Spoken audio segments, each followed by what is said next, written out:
If you don't have the capacity to buy a bigger beta, should you first buy a 1 beta and then upgrade to a 2 beta in 3 years' time? Because your agent says so, because it's asset progression. I'm going to show you the numbers. Let's take the recent OCR launch for an example, and this is Parktown 506 square feet, 1 beta at 1.183 million. That is 2339 per square foot. In order for you to take the max loan of 75%, you need to have an income of $7,063. At the end of 3 years, if your property only grows by 200 PSF, you still lose money. But let's say that at the end of 3 years, your property grows by 250 PSF.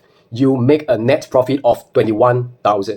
Despite having your cash proceeds of 151,000 and your net profit of 21,000, you still can't buy a 2 beta after you have sold the 1 beta. Because what you really need is the increase in your monthly salary so that you can take a bigger loan for a 2 beta unit. For a 1 beta unit, your loan is about 870,000. But for a 2 beta unit, your loan is about 1.167 million. There's a difference of 300,000. And you will need an income of 9,467 in order to loan this amount. So unless your income increases in 3 years' time from 7,000 to 9,467, you still can't buy 2 beta after you have sold your 1 beta. Now what if you don't buy a 1 beta? You just wait and do nothing.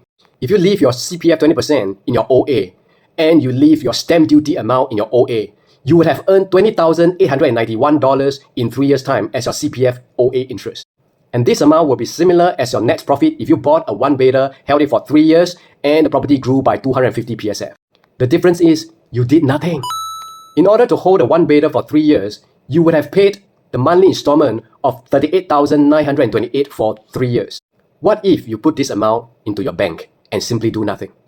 If your monthly income is $7,063, your CPF contribution 37% and CPF OA allocation will be $1,624 per month. Over a period of 3 years, you would have saved $58,500 into your CPF OA.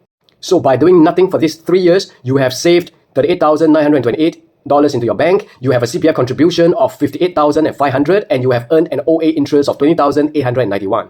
And this amount will be sufficient for you to place for the down payment of a 2 beta unit if it is sold at 1.58 million. What I'm saying is this: it doesn't really matter whether you buy a 1 beta or not. If your plan is to buy a bigger beta, what matters most is that your income must increase in order for you to take the bigger loan.